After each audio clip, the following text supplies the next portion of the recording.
تو شہزاد صاحب مجھے بتا رہے تھے کہ مجھے والدہ صاحبہ نے خصوصی تاکید کی کہ تم نے اس دفعہ عرس شریف گمکور شریف ضرور جانا ہے۔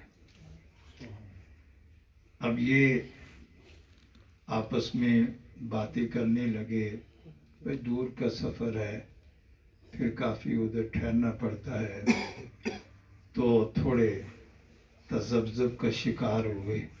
کہتے ہیں والدہ نے پھر بلایا کہ پتر ضرور جانا ہے، پتر ضرور جانا ہے۔